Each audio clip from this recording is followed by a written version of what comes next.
For over 10 years, the Flying Disc Store has stocked Australia's largest range of flying disc products. From disc golf discs and bags to ultimate frisbees, throw and catch discs and dog discs, the Flying Disc Store has everything you need.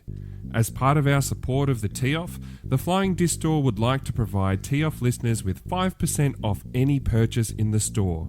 Just use the code TEEOFF5 when checking out to get your discount. Visit www.flyingdiscstore.com.au today to grab a deal. And if you have any questions, be sure to contact their friendly staff.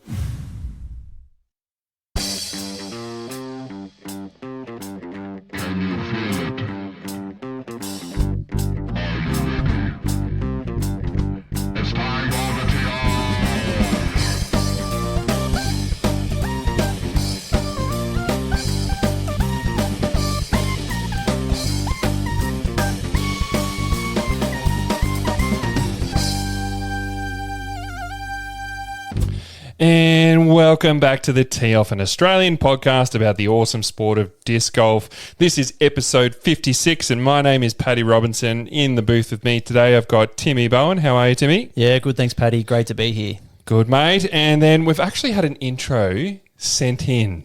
So, Okay. He doesn't have the mo, but he still misses low. His baskets catch, but it depends on the batch. Andrew Ferguson. Who sent that in? Who sent that in? Anonymous. I want a name. Anonymous. Let's I'm going to find out. No, let's just call it Marlon. Marlon? Oh, you're so sweet. Sniped from Marlon. Ballarat. Oh, my God. Throwing me shade. Oh, goodness me. Look out, mate, when you're at Evelina. That is funny. That is actually pretty And funny. breaking news, mustacheless. Yes, mustache gone. Yeah. Yep. Your voice sounds way clearer. Maybe it's just it's actually hitting the mic now. I can actually enunciate my words. Yeah. And we can see all your teeth. Yeah. Can confirm Fergie has teeth. Yeah. Yep, they are there. All 7 of them. No. Yeah, look, I got a bit inspired. My wife changed her hair colour, and I'm like, screw it, I'll do something different as well. And I thought I'll shave it off. So we had the wedding the other week on the Saturday, and I woke up Sunday morning, went shaved it off. Yeah. Instant regret. Instant regret? Instant regret. No way, looks good. Yep. Nah, thanks, mate. No, you're a handsome fella. I've been told to look a bit younger, which is great. So I'm only 58. So, but yeah. Anyway, I can't believe you didn't let us auction off the mustache. That would be worth some cash. Oh, I don't like to bloody. Yeah, well, probably. Yeah, Yeah. I kept a little bit in the bag if someone wants to. You want to buy it? 70 cents. Marlon, how about you, mate? Actually, I'll throw it at you. I did do that at a disc golf tournament, actually. It wasn't auctioned off. Yes, but, Pine Lines. I remember that. Yeah, I said if I placed on the podium that they could shave my beard. And I don't know if... There's probably a lot of people who don't really remember, or maybe they've seen a photo with me with a beard. I've seen it on the card, on the Vic Open 2014 card, is it? I don't know, maybe not that old, but... It's absolute filth. And It was large. It was large. And when they shaved it, they threw it in the fire, and it kind of had a greeny tinge when on the flame. It was pretty... I think that was the weed, gross. actually. Yeah. It's pretty gross. There you go. Fun. Yeah, you missed a trick, Fergs. How did the kids take it? Yeah, there were tears. No, they were good. They're pretty stoked. Like my daughter was like, a little bit kind of taken back, but then was like, oh, that's nice. Gave me a big kiss. So Only tears were from Paddy and I. Yeah, pretty much. Anyway, thanks, Marlon, for that. Hilarious. Love it. All right, straight into players meeting, Tim's favourite. Really, there's not too much to say, just that we have James and Stephen have joined the Patreon. So welcome to those boys and appreciate the support there.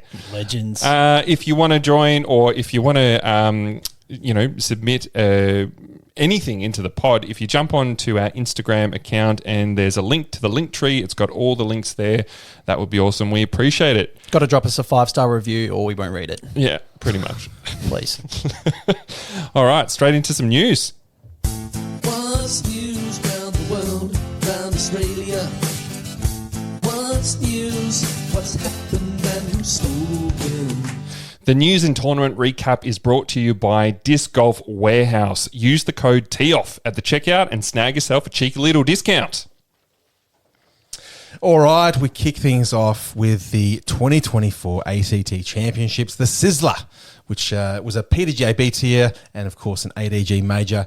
It took place at Western Park in the ACT, in a very beautiful course there. Our tournament director was Phil Tweed, 147 players across 14 divisions. There you go. But no Paddy, Tim and Fergie, because we're at the beautiful Ryan and Shelby's wedding, or also known as Shelby's wedding, featuring Ryan. Yeah, that was actually fantastic. Actually, it was a belter, wasn't it? Eh? We need to share the us doing the Ryan Michelle forehand. Yeah, that's it. Yeah. I'm hoping. I don't know if that actually made it onto a tee sign at the practice area, but I'm hoping it did. I hope it did. We paid. we got railroaded into paying for sponsorship. Yeah, thanks, Dan. I'll run through the winners of each of the divisions. MPO winner was Jade Brady, who back to back. He's back. A great sixth throw win over Dylan, David Perry, and Chris Hill, who were all tied on, I think it was 22 under par on second. So 6 strokes. Yeah, pretty handy. Pretty handy. Considering what after first round he was off the pace a bit, and then kind of came back in the second. Very good, Jade. Good to see on the winning podium again. Good to see him back in form too with some new discs. What was his? Is he going Discmania? What's he throwing? Innova. Oh, he's going Innova. Yep, all Innova. Beautiful. And he's really cut his bag down and everything. It's listen up, Dave Dunnerpace. Yeah, Sam Ferens. He had a 10.21 event average. That's huge. Massive. Solid. You know, I was actually looking at the scores, even during the wedding. Sorry, Ron. But I thought the boys were playing red stinking hot, if I'm being honest. Sizzler is hard, and I haven't seen this new layout, but I heard it's even harder from Dan himself. Yeah. I thought the scores coming in were pretty scary, to be honest. I think it was all those Rad Ace V2s catching discs. What do you reckon? Well, and they caught two particular shots in, didn't they, Fergs? I do believe they did. A couple of aces. I've seen at least one of those on Parked Media. Dylan Feldman cashing one with his compass. Yeah. Mate, those boys, they've captured some good bloody aces. Absolutely. This is ace number 7, I think. Yeah? I mean, I think it's 7. I think I've been on the card for 4 of them and thrown 2 of them. So, yeah, but right. like, what the hell? How do they do this? How did Park do this? I don't know. It's Ash and Kyle's good juju. I feel like massive sadness for Justice, because like he was hustling, he was getting around to tourneys, putting in the hard yards. And like a lot of the time, we were serving up filth to him. We couldn't do shit. Yeah. And then Park just like jump in his shadow and just like ace. Baby. It's just like, sorry if you're listening, Justice. I tried my best. Well, I'll come back to Justice in a second, actually, because he had a pretty good win as well. But yeah, FPO winner Sarah Lee, who did a pretty amazing job, commanding win with a 23 throw buffer. That's pretty massive. That's a huge win. 23. Yeah. She's up against Jen Lan and Sam Ockerby, right? Yep. Yeah. Yep. Man, a few people had tipped Jen too. Yeah. After champs. Yep. Yeah. Sarah said no thanks. Yeah, she smashed I'll have none of that. I'll see your Aussie champs and I'll raise you, ACT. Good on you. Yeah, absolutely. In MP40, we had Ryan Johnson, who had another comfortable win by 7 throws. So that's Aces, Ryan Johnson? Aces. Oh, lovely. Absolutely. I've never met him. Does he ever lose? He seems to win everything, that guy. The dude can play under pressure. Like he's, I mean, he can play anyway, but like, put him on the big stage and he's going to turn up. So well done. Look out. And yes, coming back to Justice, our MA1 winner, Justice Holbeck. Is that his first No. MA1? Well, No? he's coming off, correct me if I'm wrong, he's coming off a win at the Aussie Champs, no? I'm not sure about that. You're going to have to pull up the stats on that, Fergs. That's a big call to make. Oh, excuse me. Pull that up. I think this is maybe his first big MA1 win. And that's huge for Justice because, he didn't get to play a lot of these tourneys last year because he's obviously filming them. He's put down the camera and the man can throw. His PDGA membership's expired. Oh, no, I'm just trying to look it up now. Justice! Pay your bloody thing. Mate, you're sponsored by that many different freaking entities. Maybe they can afford $30 for your PDGA membership. No, good win though. 7 over for the whole event, 2 strokes over Jeremy Davis. That's pretty solid. Yeah, very good win. Mate, just breaking down a few of these stats as well. Like you said, Tim, Dave Perry had a 1,007 event rating, the same as Dylan Feldman average, and Chile, again, the same. They're about 30 It's funny that to 50 because they all above. tied, Paddy. It's funny how they got the same rating. Fair enough.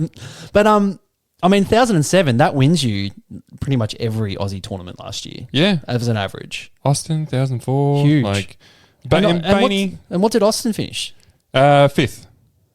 Yeah. Yeah. So Bainey, and then actually there's a big drop down. There's 6 strokes, and then there's Bainey who had a 990 event rate.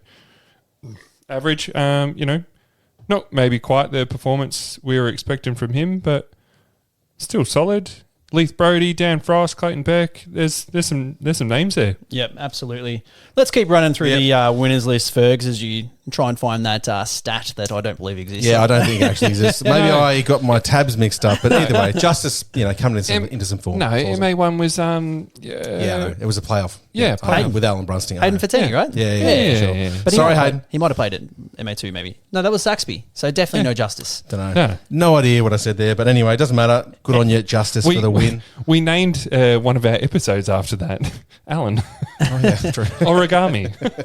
FA1, let's move on. Kirsten Murray took out the win. MA40, Nicholas Hall. FA40, Carol Hartley. In MA50, the winner was Matthew Lamey. In MA2, Bradley Dostal.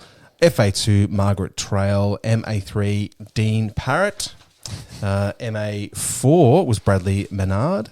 FA4, Sarah Moore. And MJ15 was, actually, that probably should be FJ, Lily Nicholson Love. So there you go. And again, shout out to Dylan and Chris Hill, who I know took aces. Maybe there was some others as well. I don't know. Yeah, but those two in MPO, easy way to get up to that podium place with a couple of aces. Very nice. Very nice. And I've just got one more event to recap that happened over the last couple of weeks. The Ruffy Rumble, which took place in Doncaster, Ruffy Lake Park in Melbourne. PDJ C-Tier, our friend there, Alan Brunsting, was the TD, and it had 110 players across 15 divisions, and they played they split the divisions over a couple of days. So a good turnout there for the Melbourne event. 2-round, 1-dayer. Yep. Saturday was for you guys, Paddy, MPO and that? Or no, Sunday. Yeah. Sunday, yep. Yeah. Right. Yep. So MPO winner, Jade Smith. Got to play with him in the second round. Who dat? Jay, he's 999 rated. Yeah, Pretty Canadian fella actually. He lives in Vancouver and he's come over on a working visa for I think it's like 6 months. So he's doing a little bit of work in Melbourne, but he's playing disc golf and loves disc golf. So yeah, he snuck out. He only had 5 discs, I think. And yeah, he knows how to throw them. Smashed it. Jeez. Yeah, got a pretty sizable arm on him. But he's also, I don't know if there's any single ladies out around in Melbourne, but look him up. He's a handsome fella, the big Canadian. Is he around for a while? Is he going to play a few more 20s? Because it's good to have another 1,000 rated player in the country. Yeah, he said he's going to see how he goes. I know he's doing a little bit of travel just up the East Coast and stuff. And I think he might try to play a couple, but yeah, it's just he was going to pop down this weekend actually and come see Inverleigh. There you go, which would be cool. Happy to show him around out there, but he's more here for a bit of a working holiday. Yeah. Well, there you go, and just can't go past the coincidence. Like, there's been 2 tourneys this weekend, both won by a bloke named Jade. I know. Yeah, that's a girl's name, isn't it? Surely, it's a latitude disc name. There you go.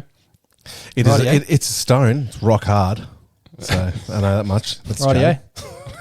No comment. FBO winner Claire Hussey. So Hussey took the win. Yep. Good win. Very good win over. Well, there's a couple in the division, but I know it did come down to a very, very tight finish. Mm-hmm. There was a few holes to play, and I believe Huss had a 2-stroke lead, but then double bogeyed and gave a couple to Cassie Sweeten.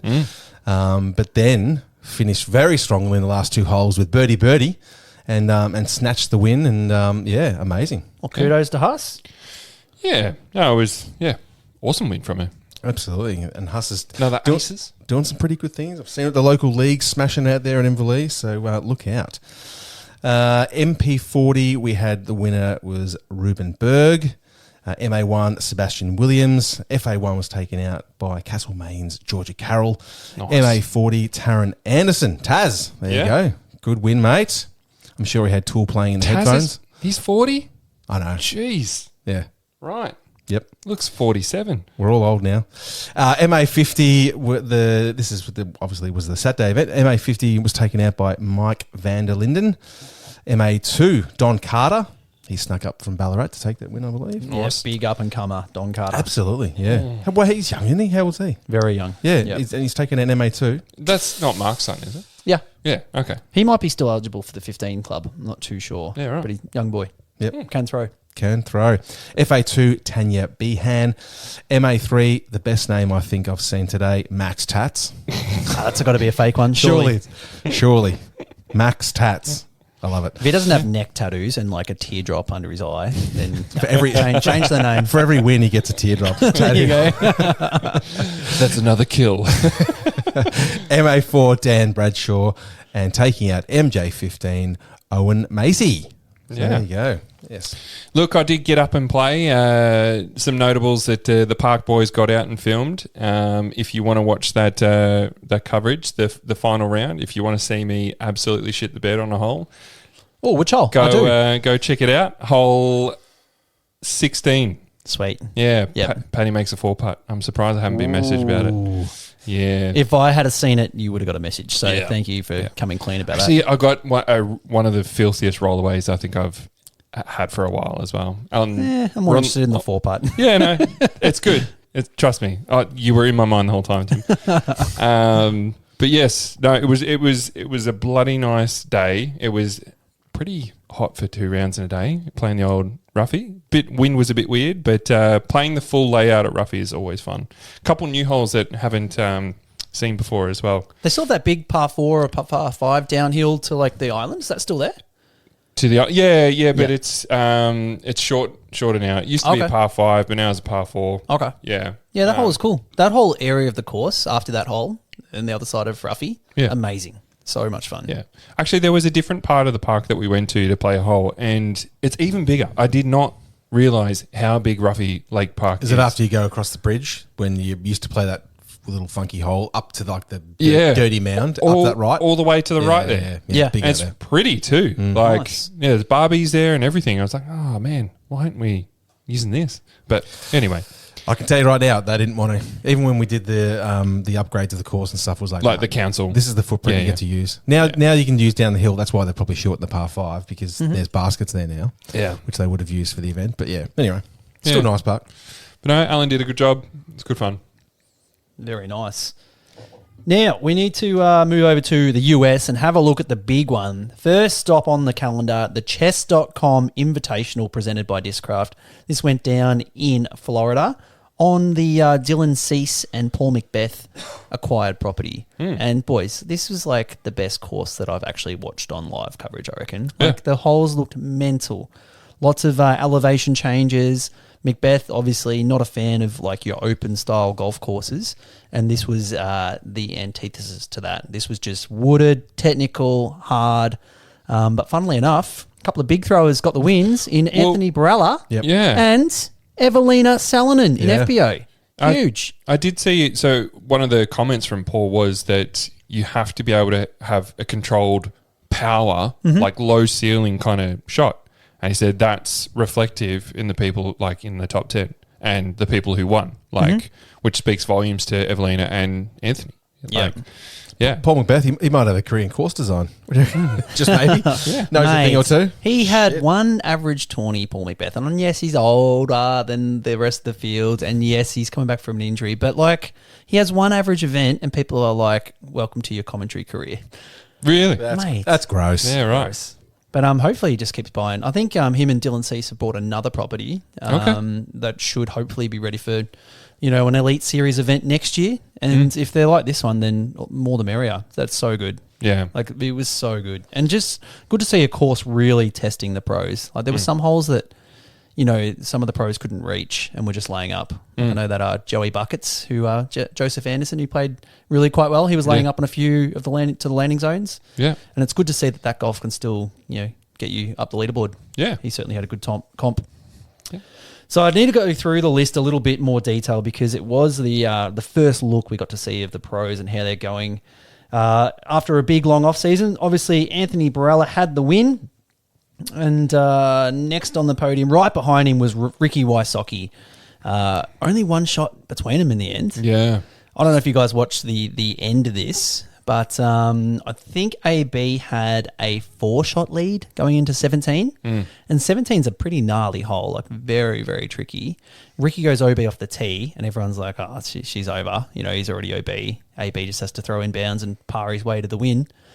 After AB went OB, Ricky threw one of the best scramble shots I've ever seen. We think a la Scott Stokely at the skins match, the big money skins. Yeah, yeah. Just like out of position, over reads, over water, flex forehand, puts it to 60 feet, and then just cans a putt to save par in true like Ricky style. It was mental. And next minute, AB putting for bogey, just clean whiffs a putt and comes back for a double. And then all of a sudden, it's back on. Ricky plays a good shot on 18, perfect spot to get the birdie. AB's got all the pressure in the world. He's, obviously just lost at European Open, and that was nicely replayed by Disc Golf Network over and over and over again. But he steps up and clutches up on 18, which has OB everywhere, and gets in for a layup par to get the win. So huge by AB. Pretty big, maybe almost career defining, or a bit of a,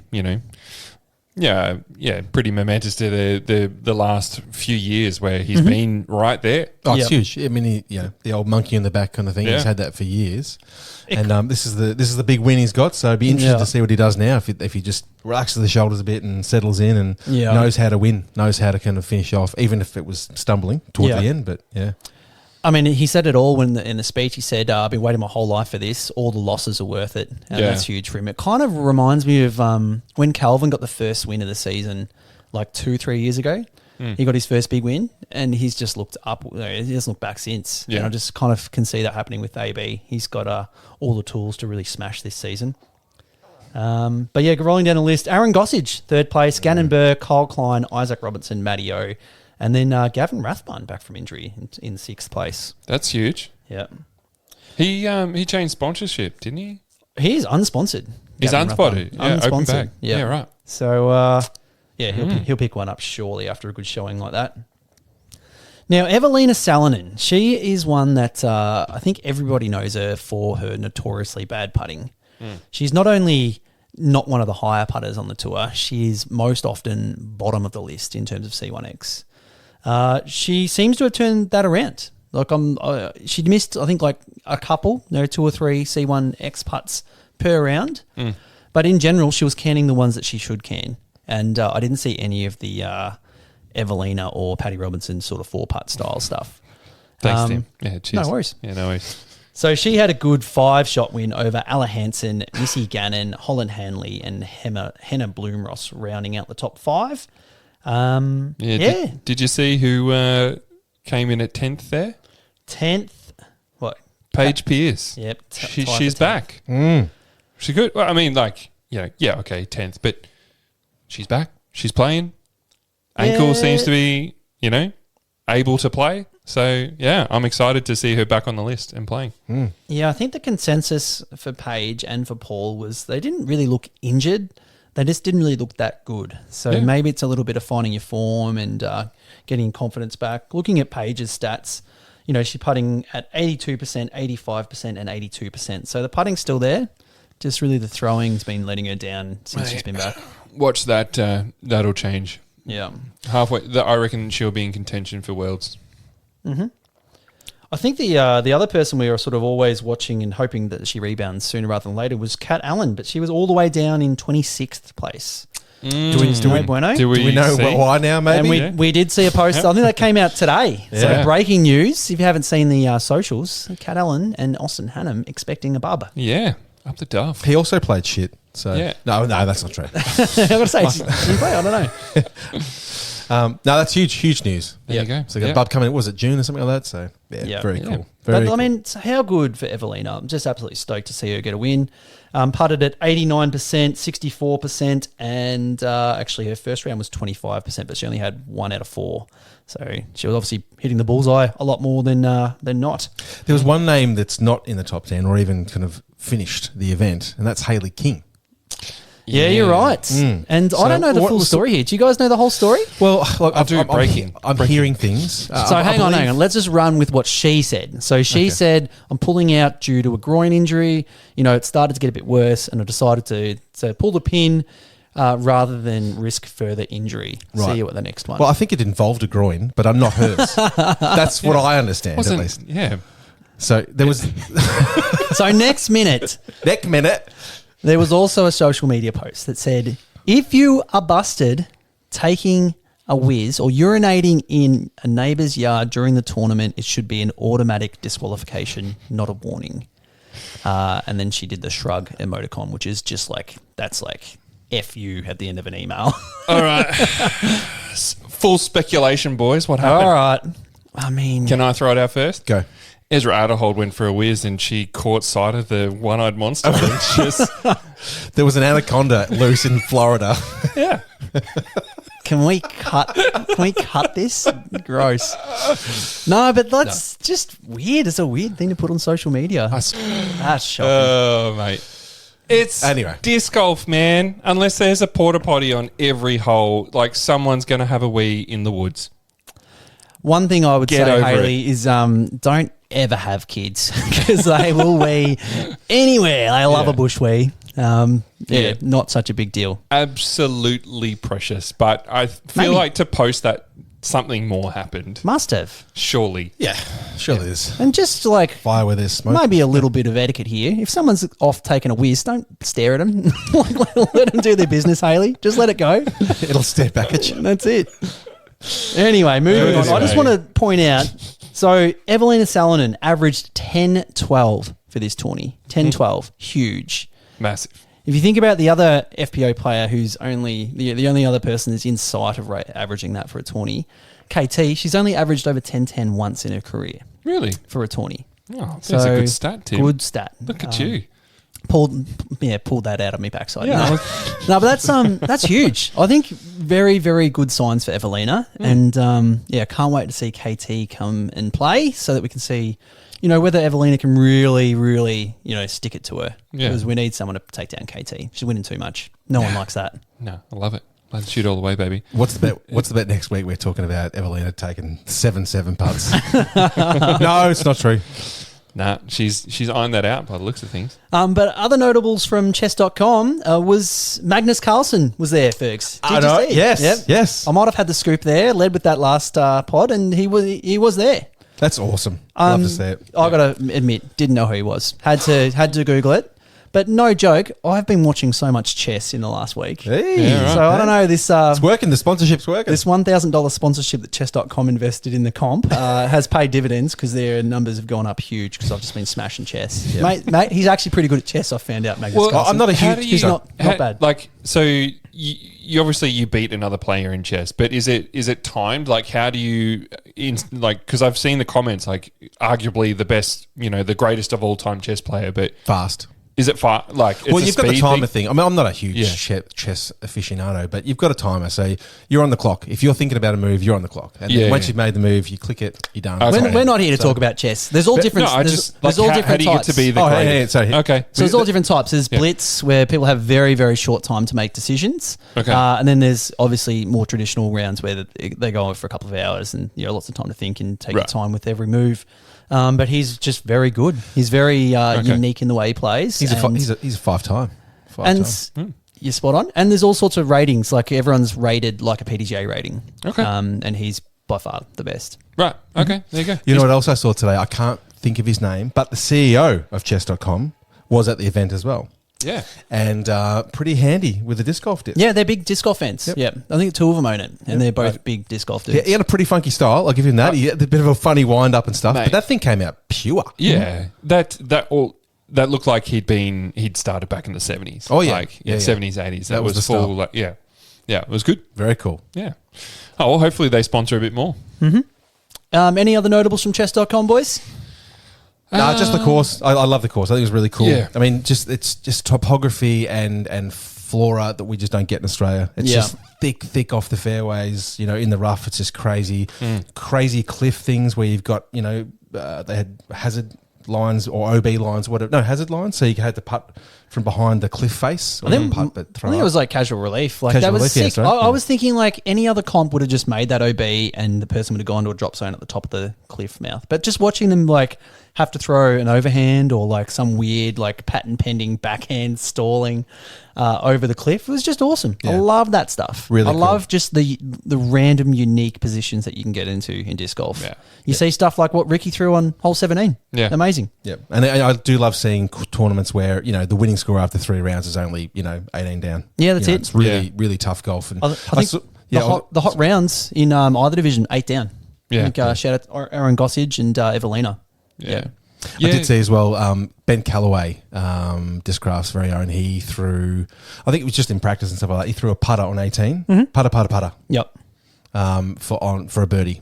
Nice. Whereas though you see dudes just absolutely eating shit because they're, obviously a bit more risk and things like that, but there's OB and blah, blah, involved. But that's kind of cool when I think you can still just throw a super slow 2-speed disc and still birdie on a very difficult hole. So I love that. And that's exactly what Macbeth is going for. Like he hates those golf style courses where you just throw high speed driver, and a big fat hyzer and easy zone approach. He wants people to throw fairways and wants people to throw mids and all sorts of shop shaping. So yeah, awesome. Really cool. Maybe he does need to design more courses. Yeah. Looking for help with course design and installations, a new disc or other accessories for your game? Well, OzDiscs has a huge range of all disc golf equipment in stock. 5% of each sale goes back to support your local club through their rewards program. Also, did we mention they have next day shipping? Well, jump online and check out OzDiscs now at www.ozdiscs.com.au. Unreal. All right. Well, moving on. We are going to have a chat to the winner of the FPO in the Sizzler ACT, Sarah Lee. The one and only Sarah Lee. Yeah, let's get her on the phone. We just called to have a chin wag. We just called to have a chat with friends. We just called to talk some disc golf and to catch up on the latest disc golf trends. And on the phone, Sarah Lee, how you going after your huge win on the weekend at the ACT Sizzler? I'm going very well, thank you. Actually camping out in Jindy, just recovering from the weekend now. Oh, sweet. Jindy, did you get a look at the course? No, I actually didn't realise how close I stayed to the course. I went for a bit of a run today and then was just running through this park and I saw baskets. So, yeah, I'll probably have to check that out sometime. But I'm playing the Snowy Mountain Marathon this weekend, so I'll get to play it then. Awesome. Is that 4 courses for the event? Is that what's happening? Mental. Yeah, 4 different courses over 2 days. Nah, that sounds keen. Oh, that sounds way too much work, to be honest. Don't worry, it's Way too much work. pretty flat around there. You'll be fine. Actually, Jindy is one of the coolest places in Australia, really, with 4 disc golf courses right on your doorstep and, right on the lake and, yeah, beautiful. It's, that sounds like awesome fun. Yeah, no, it's been awesome. First time in Jindy, so it's been pretty sweet. Oh, you're clearly living the life, Sarah, and kudos on the win at the Sizzler. Just wanted to get your thoughts on how the competition went down because you're up against Jennifer Lahn and Sam Ockerby, and I know Jen Lahn was a pretty hard opponent back at Champs last year. So how did you feel? You actually got a commanding win in the end, 23 shots. So been working on your game in the off-season or tell us a little bit of insight into the comp and how it went down. Yeah, I mean, I was super keen to play with Jen again, especially after nationals. Watching her play, I have a massive frisbee crush on her now, so was really keen to play with her again. In terms of what I did for the lead up, I actually just took a bit of a break from disc golf. I was a bit burnt out by the end of the year, so I think that kind of helped a lot with my mindset and everything. So, sort of came into Sizzler feeling fresh, and unfortunately Jen had a bit of a off tournament. I think she started off pretty strong, but I think something looked a bit off, which was a bit unfortunate because I was really keen to sort of play against her at her best, but I guess it just wasn't meant to be. So but in terms of my game, I felt like my drive was on. I was hitting the gaps and it was just got good, I guess. Oh, that's good to hear. And Sizzler, very, very grueling course, and they obviously made some changes this year. And I think birdies were very, very hard to come by, but you kept a very clean scorecard, so well done on that. Yeah, thank you. Yeah, I was keen to get a few over the weekend, so I managed to scrape those in. Yeah, it seemed like you played maybe a little bit below your rating, but I mean, opening round, 909. I think you followed that up. 5 strokes over Jen with a 15 over, and then just brought it home with a absolute commanding lead. So I'm sure that last round was nice and easy, but yeah, quite a lot of pars, a few birdies there. It looks pretty solid. Yeah, it's a tough course. I was playing most of it blind the first day because I wasn't able to get a practice round in on the Friday, but I think that kind of worked in my favour because I wasn't really expecting anything. It was good having Sam on the card actually, so she could tell me what the landing spots were, and I kind of just listened to her and through them. So that's thanks rough. Sam for that. Not an easy course to play blind by any means, Sizzler. Maybe a little better with bright yellow baskets. That's a nice upgrade, Fergs. But yeah. Yeah, how were the baskets? Careful, Sarah. Careful.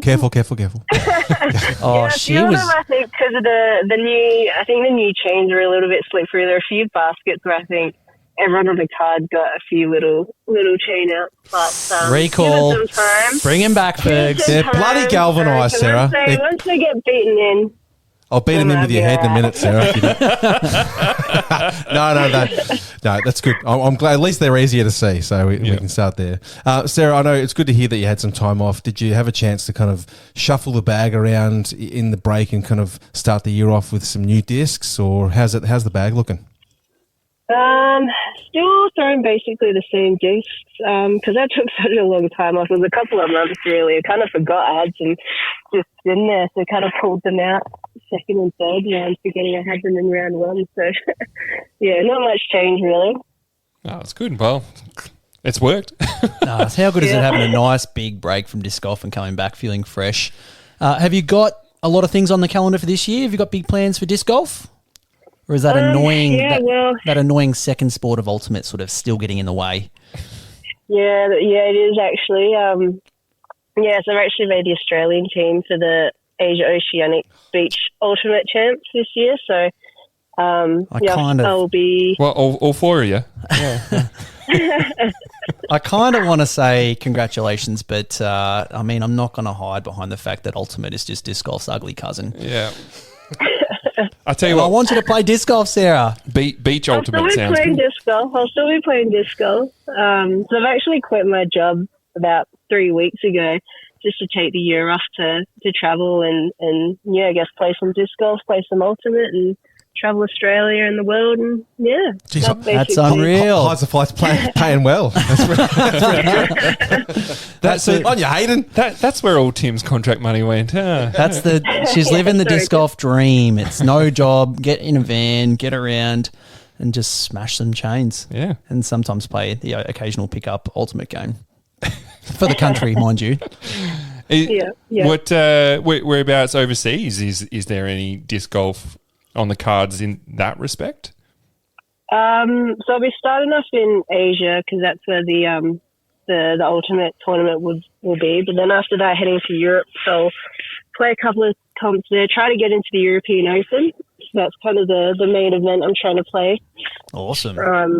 But yeah, really just like me and my partner will just be hiring a car in Europe and driving around for a month and just to see what happens, I suppose, and then. After that, head to the US and play Worlds. Fingers crossed I can get into that as well. Oh, man. Look out. Yeah, so those are the two big events. And then outside of that, just, try and find some other comps around the place. Central West Cold Classic, just tie that in. It's almost on par with the European Open and Worlds. I'll make sure to book some flights back for that. No, that's bloody awesome, Sarah. And I am joking, but kudos on the making the ultimate team. I know you've been training really, really hard for that. Thank you. certainly keeping you a lot fitter than disc golf training, put it that way. I think Tim is actually joking. He's trying to figure out a way to slightly injure you so you can't play ultimate, but you can still play disc golf. She's just so bloody good at disc golf. I just wanted to commit. I know, we clearly good at ultimate as well. Yeah, it's been hard to kind of pick one over the other. I picked disc golf for a year and then kind of missed ultimate, so went back to ultimate, and now I'm trying to juggle both. So, yeah, not Sarah, sure what'll happen in the future. Sarah, I did see that you have signed up for the Vic Open. It's already looking like a bit of a stacked FPO field. You get yourself, Cassie Sweden, Haas, Gina Hill, Hayley Cooperide, Tosh Fregan, Sam Ockerby. So nice little stacked field there. That's a good list for FPO. Yeah, absolutely. Yeah, there's a lot of players. Super keen to play with all of these girls. So, Vic Open should be fun, and keen to play in Inverleigh again. Haven't played there since Nationals a few years back, so I want to get my revenge. And you played good at that Nationals from memory. I have distinctly remember throw-ins on 18 on two of the days. Yeah. Yeah. So hopefully I can, get some more highlights at Inverleigh this year. We'll see. Unreal. All right. Well, Sarah, big congratulations for your opening win of the season, and hope that there's many more to come from that. But thank you for coming onto the tee off and giving us a little insight into the Sizzler and what your plans are for this year. Yeah, thank you very much. All right. Big thanks to Sarah there. I didn't realise she'd planned such a big 2024 and disc golf travels. It feels weird saying congrats on quitting your job, doesn't it? It feels weird. I'm just starting to write my resignation letter there, though. Very jealous. That's the dream. That's the dream. Now, I want to move on to another thing, Paddy. Yep. The new 2024 season is upon us, and that, of course, means, most importantly, a brand new Jomez Pro theme song. Yeah. And I know you boys haven't listened to it. I got the scoop. I've been listening to it. And I thought maybe, I know my thoughts, but I want to play it live on air here and get a genuine first reaction from you boys. So, all right. Okay. All right. What's it called, first of all? It's called, Dystopian Dream? That's the one. Okay. God, sounds like an Empire of the Sun song. All right. Let's see how we go.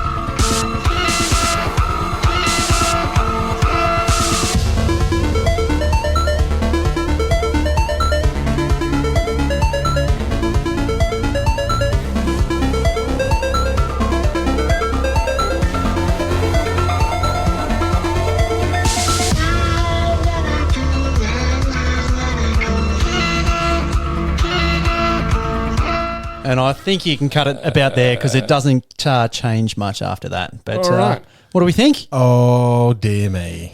Okay. Look, Where do you start? initial thoughts. First thing that came to mind is that I felt like my Game Boy had broken. Bit of chiptune. And then the opening, the wow, wow, wow, it sounded like me after I run up a flight of stairs. Yeah. Nah. Yeah, nah. That's what I'm going to say. I mean, I get it. Yeah, They're trying to bring some of the flavour back in. They've got the melody that they've retained, blah, blah, blah. But, holy. I kind of was waiting for the drop. I'm like, it feels like a lot of build up, and I need that drop. I thought the last anthem they did last year was amazing. So good. Yeah. But this one, I don't know. She's a bit of a fizzer. I don't know. Yeah, like Legend of Zelda just took a line of Coke and yeah. What about if we rate it in terms of whether it's a birdie, a par, a bogey, or a double. Like, what do you think this is? That's a quad. I was going to say that's a 10 Bowen. Oh no, it's not that bad. It's definitely not that bad. That might be a good segment, actually. Let's do it. It's 0 to 10 Bowen. I love it. Yeah, it's a full. We've got trash or cash for that. I'm going with the. I'd rather go with the birdie to bogey rating system, and we'll cap it at quad. But no, I reckon. Let's go for next episode, Paddy. We'll bring our own rankings of the Jomez theme songs from best to worst. Yep. That one, spoilers, that might be worst for me, just right off the bat. And maybe it's a bit of a grower and I need to listen to it a few more times, but I'm like, I don't know about that. Yeah. I don't think so. It's not even a shower, let alone a grower. So, all right. I think, no, it's too fast paced. What happened to the last chilled, chucking it on, chilled beats, kind of like Nah, it just needs low a tempo. big fat drop like the last one's had. See, they got to like a big dirty D&B. Yeah. Maybe that could improve it. 100%. But Can someone remix it? Can someone remix that and actually just Isn't that what send it the back to idea us? of the anthems are? Just remixes on remixes? Boys, do your homework. All right. Next episode, we are ranking all the Jomez theme songs. And on that note, anyone listening, please send in your rankings. Jomez have had theme songs from 2017 to now. So, send in your list from best to worst of Jomez theme songs. I Keen reckon to see what the people think. We can chuck that on the socials and get a list going for sure. Mm-hmm. All right, next up, we've got a little segment that we did last episode, and we're going to be trying to do this a little bit more this year, but the new discs in your bag. Now, Tim, we did start this because you announced your Prodigy sponsorship and you've got plenty of new discs in the bag, but yeah, I've been playing with a few as well, and Fergie, you've been the Innova boy for many years, but now you're old Trilogy man. So yeah, if there's a new disc in your bag, we're not going to talk about just one disc each episode or every few episodes. And yeah, Tim, what do you got? I brought it in so we can go with the name I want for this segment, which is Copperfield. So I brought this in so you can all Copperfield. This is my mate. You give us shit for the the dick jokes and Copperfield. Righto, got a Copperfield. This is my 500 Spectrum A2 from, of course, Prodigy. Now the A2 is their approach disc. I think the numbers on this are like 4303, but I kind of feel like it's a bit of a 5-speed. Yep. For a while, this was the only sort of hybrid mid approach disc that I had, and I was throwing it understandably on like every shot, and it's very versatile. So yeah, I rate it. Nice little like streamline, really good torque resistance, good for forehands, and surprisingly goes a long way for a supposed 4-speed. I would say it's a 5-speed. Yeah, it does look a bit hybridy with the angle of the the edge there actually, but nice flat top I can see. What would you stack it up to, like a Justice or something like that? As overstable? Not as overstable as the Justice. Yep. It needs more touch than the Justice. Okay, because it's got a bit more glide, I would say. A bit more culprit-y? I don't really know the culprit. I know I did throw the culprit. This definitely feels a lot better in the hand for me than a culprit. What about a Verdict? I would say it's pretty close to a Verdict, Yep. and I would say it's probably closest to like the Caster Plus Yarn, or not quite the Toro, but maybe closer to the Toro than a Zone. Yeah. 4303. Mm-hmm. Is that Saviour like? What's a Saviour? Saviour's got a bit more glide, but yeah, it'd be probably close to that. The profile looks Saviour-ish, but Fantastic disc though. Feels good, and actually. I mean, The look at the stamp. This is a Vinyl Makala Tour Series edition. Love Vinyl. You ever watch the Jomez practice rounds with Vinyl on it? You're in for a treat. Yeah. They are the best. And I think you guys have pointed out there's a bit busy, the stamp. I think there's a polar bear wearing a pilot helmet. No, that's fine. I like it. There's an ace on there. There's like an iceberg. What else is on there, Fergs? There's a bit going on. There's an arrow going through it. It kind of looks like compass-ish. Yep. Or something. Yeah. I like it. It's pretty cool. It's sick though. Plastic's nice. Great disc.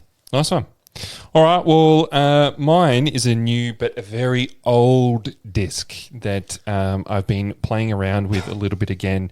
Now, I've got other versions of this because I don't want to throw this one because this is actually worth quite a bit of money now, but it's the Triple X Triple X. The Triple X. Yeah, if you jump on and have a look at these ones, they're worth about 100 in good nick. Just that one in particular, because I've got a bit of a funny Triple X story, actually. Oh, yeah, go on. Literally, Here we go. pulled one out of the dam. X-rated? Pulled one out of the dam at Inverleigh, Triple X. Oh, yeah? With and I hope you're listening. I hope you're listening to the pod. Jareth? Matt St. Clair. Oh. Oh, nice. He moved to Queensland, I think. Yeah. Texted the number, didn't get a message back. Okay. So I've since given it away to a friend. Yeah. Because they came to borrow a disc and they were like, "This disc is sick." Yeah. So I was like, "Well, he didn't message back, so it's all yours." Yeah, look, it's an overstable fairway. It probably look, I've never been much of a Firebird thrower, but it's probably more overstable than that. Maybe like in the realms of your Felons, or what's like a Firebird's not too overstable, is it? Or it's meant to be really like fairway overstable. I don't know, the ones that I've thrown of yours or ever tested, they're not as overstable. Well, they're all as I think sexy they are. birds, aren't they? 'Cause I think they're the FX2 from Prodigy is probably Really similar to that. Yeah. But that one's listed as like a 7-speed, right? It's a 7-speed Yeah. overstable, Yeah. which is interesting. Yeah, it's great. Yeah. Really, like quite a lot of fun. Really good for approaches. Maybe that sort of 90 meter, 80 to 90 meter range of forehands and backhands, and yeah. Discontinued though, no? No, they're still going, Still but the lines, the blends that are coming out are not as common. Would you say a anymore. legit 7-speed? Yeah, I reckon. It's weird to have that 7-speed super overstable disc. I don't know if many brands have that. Yeah. Like a 7-speed Firebird. Hmm. Do many brands have that? I don't know. Really. No. Like, what's the most overstable 7-speed Discraft disc? The Athena? Is there one more? Couldn't even tell you. Don't even follow. those lines. Nothing comes to mind. Prodigy's got the 7, even 8-speed. I don't Prodigy's know. got the F1, but that's not crazy beef. This Yeah. one and Triple X, it certainly is. Yeah. So interesting. But no, super fun disc. And if you can ever find some of the old ones, they're even more money. But yeah. And Matt St. Clair, if you do want yours back, I did offer to post. So just read that text message and reply, and I'll fetch it back for you. Long gone. But you'd just be happy. Person that has it loves it, and you got him into the sport. So well done. Oh, there you go. There you go. Yeah, it was all Matt. Well done for shanking on that tree and straight into the dam. It's whole fours dam at Inverleigh. She's eaten many discs that done. Yeah, she has. When you put water in C1, it's got to be a few discs in there. You're welcome. Yes, I was a naughty boy and I didn't bring a disc in, but I did throw last week nothing new, but I threw a king in the bag. A king. King, West- yeah. It a was just West like a West Side Yep. king. Yeah. The it's king and queen, notoriously like crazy high speed. Yes, like This. 14 speed. Oh, I was just out at Inverleigh and I'm kind of like, I mean, I don't have anything.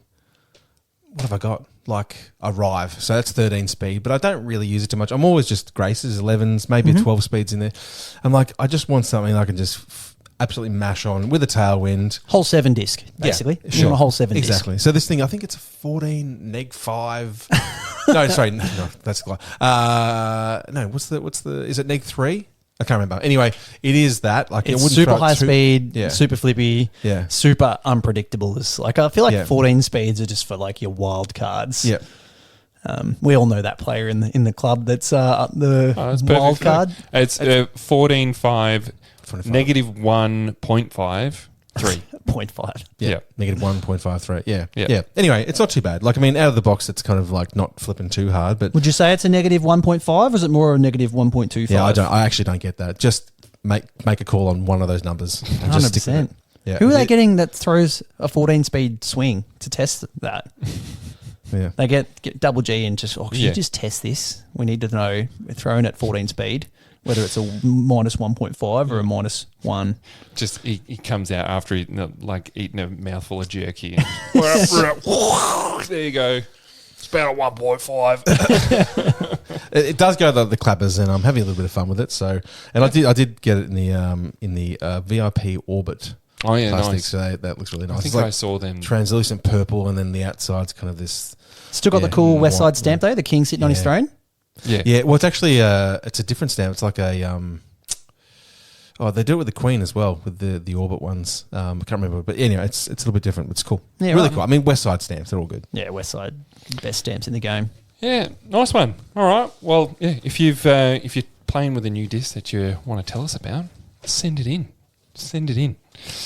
Now, we did have an Instagram question. I put it out there after, we had a chat the other day, Fergie, about some T-pads and saw there was a bit of T-pad work going on at Inverleigh for the upcoming Inverleigh Open. So I thought I'd put it out there.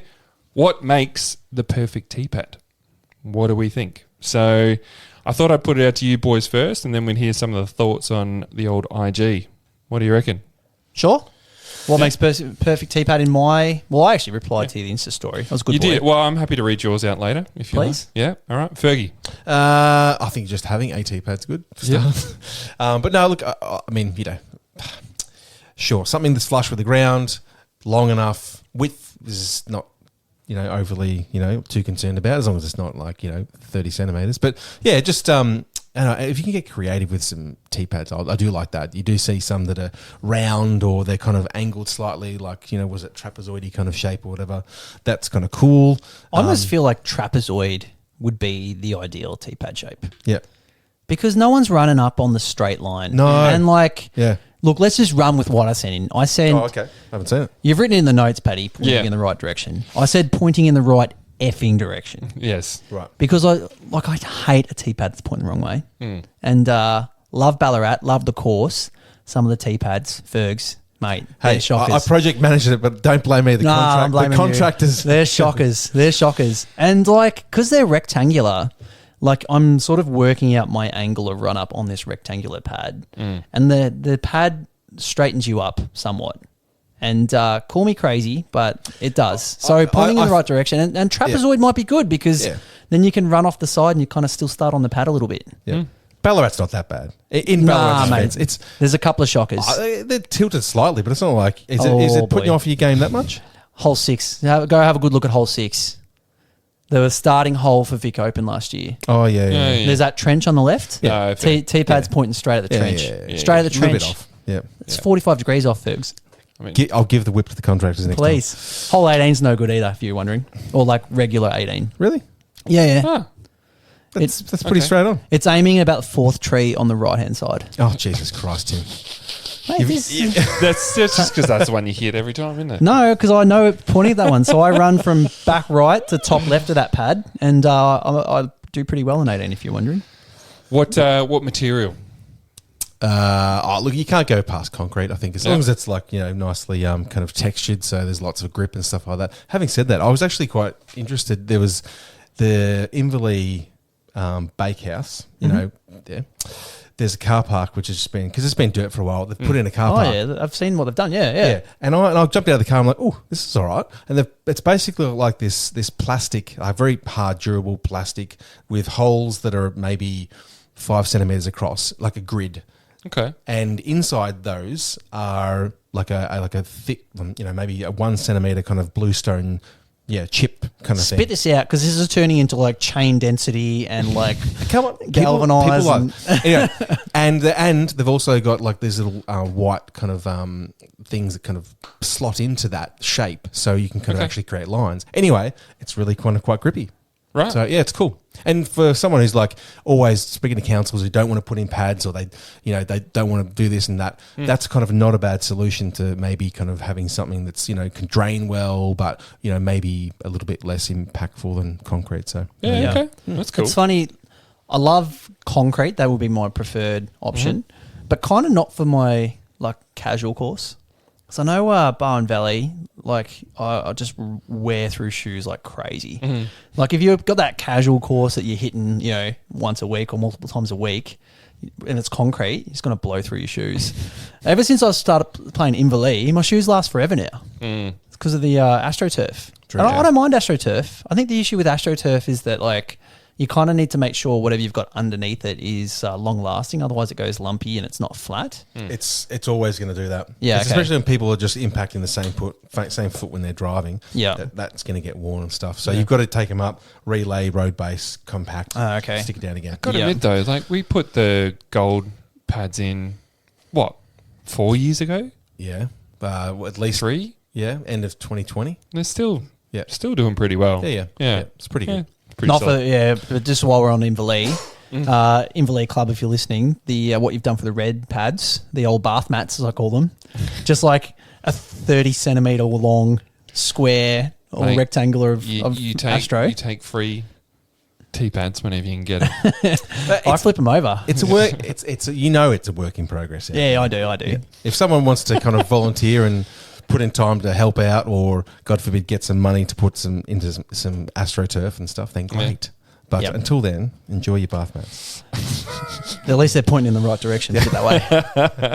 All right. Well, let's hear what some of the people on Instagram that sent in seem to think. So Dylan Feldman has said, if it's raised, it can't be an awkward height to step onto when stepping into your throw. I think Agreed. that's pretty fair enough. Yeah, I'll tell you what. New Zealand champs, shocking for that. And the champs... What were they? They were like AstroTurf on... Kind of like what we had at Tunnel Ridge. And Tunnel Ridge champs, no good either. Like they were just like... really good pads, but they needed to be like dug into the ground, and it kind of can't do it for like, this was at the golf course. But yeah, basically you're stepping up like 15 centimeters onto a frame that has the AstroTurf on top of that. Yeah, trash. Yeah, not good. Connor Donnelly has said, room for proper following through without kicking a T sign or falling to death. That's a big escalation from kicking a T sign and then falling to death. Somewhere between those two, yeah. No, he's not wrong though. Like you need to follow through at the end of the pad, and not many pads are long enough to let you have a big run up and throw from the middle of the pad. So you kind of get right to the front of the pad, hitting your shot, and then if you have to worry about how you follow through and land, that's just taking your mind off the shot. So I'm with on that one. It affects how I throw too. Just paint a white line a metre from the end of the pad. Yeah. Yeah, but if you haven't got enough space at the back, well, then, die. I don't know. Fair enough. Reese Circuit, Ballarat's got some solid slabs. There you go, Tim. Solid slabs, pointing the wrong way, but yeah, they've got fantastic pads. I like this one from Blakey Houston. 3 metres long, grippy in the wet, a decent space, no trees or signs in backswing or follow through. But that 3 metres long, decent. It's going to be costly. What's your standard concrete pad? Like 2 meters? It's an interesting one actually. And again, I know because it's just a money thing. It just councils. They want to chip in for the bare minimum that they have to. Really. Yeah, I think I always used to go 3 by 1.5 or 1.8. Okay. But we've done 2.5s before and things like that because we've had to. And I feel like 2.5's too short. 3's okay, but now I do feel like 3.5's good. Yeah. So that's just kind of roughly what I've found is good because even with again, I know we talk about Inverleigh all the time, but we all play it and that's just how it is. But Inverleigh's got 3 metre pads, and I think they're 1.8 wide because that's what the strips came in, or we cut them like that. But anyway, but you still got to generally start off the pad. If you get that extra half a metre, I think it's good. Then you're starting on the pad. You don't have to worry about stepping on. But they're flush with the ground, and that makes a huge difference. Where they're not flush with the ground is hole 7 and maybe like hole 12 when you're like on that raised pad a little bit. And they're the ones where what Connor mentioned, you get to the end and you're like kind of, sometimes your shots come out nose up because you're kind of stopping at the end of the pad and you're not following through all the way.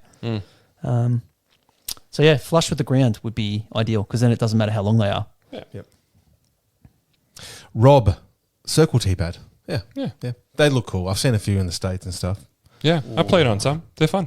They're good. As long as never played on one. So it feels a bit weird because you're like, you don't have a straight line at the end to like, right, that's where we tee. Yeah.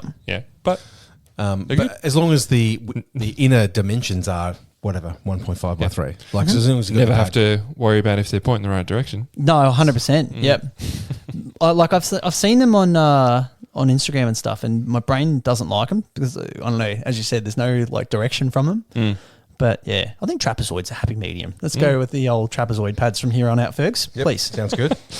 Lewis Jones said levelness, fair enough. Bainey, level and long enough to accommodate the demanded tee shot and Astro, concrete or pavers. He's happy with that. I have not. I've only played on pavers once, and it was at Brewster Ridge, like Green Mountain, like up there, and it was not too bad. They can get a little bit slippery depending on what kind of pavers you use. And there's also the chance of them, moving wobbling. around. Yeah. But Astro, concrete, good one. Pavers. I've never seen pavers. We talking grout and all the like, making it all nice? What are we doing here? Queenstown had pavers for years. I don't know what it looks like now, but there was pavers there for years. Yeah. Yeah. Queenstown, you've got a beer in your hand when you're playing though, so And a bong. you don't need that long. You don't need to run that far. All right. Cam Ford. I like my T-pads. How I like my men. Long and firm. Oh, God. Cam Ford. What a weapon. Aren't you a dad now, Cam? Come on. Marlon, material for sure. I'd like the assurance that I won't get injured when I plant my foot. I think that material is important for Marlon. Yeah, don't worry about Marlon, mate. You'll be getting injured anyway when I see you next. Dan Frost, as long as it's flush with the ground, we're golden. And Jason Vito, concrete. I never feel safe on anything else. There you go. So I think the vote's in concrete. Good question. Yeah. And trapezoid. I'd settle for rhombus, you know. I'm not going to be too fussy. All right. And next up, we put out for some questions from the listeners to send in. We had a few, and I think we'll whip through these. So Ash Wedner has said, MA3 players not being allowed to have at least one enjoyable day at the Vic Open this year. What's that about? What's that about? Is that about the layouts. The layouts? Going from white, they were red, white, red. Now they're white, gold, white. Oh. Is that what it is? White. They were white, red, white, and then they now are white, gold, white. Okay. Or gold, white, gold. No, gold. White, gold, white. White, gold, white. Yeah, one round of gold in the middle. That's for the MA3s. Yeah, well, it's for MA2 and below. Yeah, right. Yep. Yeah, right. And FA2 and below. I mean, gold's bloody fun, Ash. So I don't know. And white's fun as well. When did he write this in? As in, because it only got changed yesterday. Yeah, in the last 24. Oh, okay, cool. Yeah, there you go. Not being allowed. Oh, okay. Well, that's a shame, Ash. Oh, mate, he's got a cannon now. He's won a few tourneys. He's going to be all over it. I just don't know whether he means is it too hard? What's gold is? Please explain, hard. Ash. Please explain. Yeah, need that, mate. Come back to us. All right, Tim, you got the next one, mate. Where is the love for the Inverleigh red layout from Alan Mainpar? Oh God, it's right here, Al. I've played 54 rounds on the red layout, 30 on the gold and 13 on the white. So I certainly love the reds. Put it that way. I like the reds. Did we slag off the red layout? I don't know. He put a poll up somewhere. I think did he put a poll up on the Disc Golf in Geelong Facebook, whatever it is. Okay. And yeah, just saying when you go to Inverleigh, what do you like to play? Yeah. I created a fourth option, which was I just like to go and drink beer. But anyway, that doesn't matter. What was the results of that poll? What are people playing these days? Maybe he didn't get enough love. I if I'm going out there, if I want to just have some fun, I go play the reds. If I want to go out there and train and take it a bit more serious, I'll play golds. Yeah. What? You play it for leagues? Yeah, I'll play it when I'm forced. Yeah, I'm with you. Not that they're not fun. I just don't. Yeah. Just don't play them as much. I'd rather, I don't know. No, but it's funny you mentioned the whole choice. layout thing. I think the red layout is notoriously getting a bit of a rap because we're always talking about it in relation to Inverleigh PDJ leagues. Where for us, Paddy, it's just a minefield trying to get your rating. Yeah. What do you have to shoot 11 down to get your rating? I think you might shoot 12 actually. I think 11 down. 12 or 13, yeah. Yeah, 11 down's my rating, 12 for yours. So it's a birdie bash course. But I feel like that's only the ratings are like that because our particular batch of locals that play that league are really good at keeping it clean on the reds. I feel like if we had a pool of 100 players playing the reds, 12 down might be 1,000 rated. That's fair. I mean, yeah. But I guess. But I think the whole layouts thing and all the rest of it. I mean, for example, Inverleigh, the red was made for beginners to just have fun and enjoy themselves. Yeah. It's bloody fun. I think people get way too fucking carried away with the leagues and the ratings and all this kind of stuff and it's going to hurt my rating and blah, blah, blah, blah, blah. At the end of the day, a lot of these courses are just installed so people can go out there and enjoy it and not get smashed over the head by playing a really tough course. But back to where all these posts are coming from. So Vic Open was announced and originally it said the sort of top divisions were playing gold, white, gold. And that copped some criticism because people were like, why aren't we playing gold, gold, gold? And I was like, fair enough. People want to play the hardest layout. But I think in the back of people's minds is the white layout, your 12, 14 down layout that Paddy and Tim and Fergie have been whinging about on the pod. And it's not. The white layout is pretty hard. I think I averaged 4 down on the white layout. Yeah. it's pretty tough. Yeah. You know, what would you say is a good score? What would you say 1,000 rated is on the whites? I think it's actually quite high. It's like at least 9. 9. something. Okay. Yeah. I don't know. I think it's been averaging pretty well, like 9.30 for par. So I think maybe it depends on the event. Yeah. But yeah. Anyway, we digress. We like the Reds. I like trying to go for Eagles and getting a few. Yeah, good fun. Tez Bowen has said, why are different divisions playing different courses? Sizzler, MA40, Champ was MA50. I don't know who he's referring to with the second part there, but No. Clearly we asked for questions right as the news dropped that Vic Urban layouts changed. Yeah. It's on the forefront of everyone's mind. The reason for that, Tez, if I may call you that, Dad, is that obviously different divisions are more suited to different rated layouts and courses. So, why put, the lower divisions like your MA4s and whatnot who can't throw as far through 3 rounds on the golds? They'll have a miserable time, as maybe Ash was alluding to. But they might want a taste of it. So give them 1 day of a golds. I kind of get that. It makes a lot of sense to me. I know it's a scheduling thing as well. If you put people out there on golds, 3, you're not going to fit that many players in through the day. You're just going to have to limit Spot the on. field a Yep. lot less. And You know what I mean? So, if, MA4, Inverleith's bloody hard. You can get into some really hairy spots. And if they're looking for discs and they're hitting those hairy spots, every second shot, that could be like a 5-6 hour round. So spot on, Fergs. Good point. Yeah. Well, And there's also the ratings as well. Like, let's not beat around the bush. It helps with the ratings. When, you're not rated against all of the divisions, it's easier to get a good rating because, or a truer rating. I think. truer rating. Yeah. And that's simply because the people playing all of those lower divisions are rapidly improving. They're not playing a PDGA rated round every month. They might be playing it every 6 months. So they're better than what their rating suggests. So they're obviously pulling down, they're all propagators pulling it all down a little bit. I think events are just trying their best to just include everyone, like we still do. We're growing though. So and what there's you're growing saying pain. is stuff all the other divisions, Fergs, and just MPO, FPO. I like it. I like what you're saying. Well, I know Ruffy Rumble did it the other day where they split the event into 2 over 2 different days and 2 different tournaments essentially.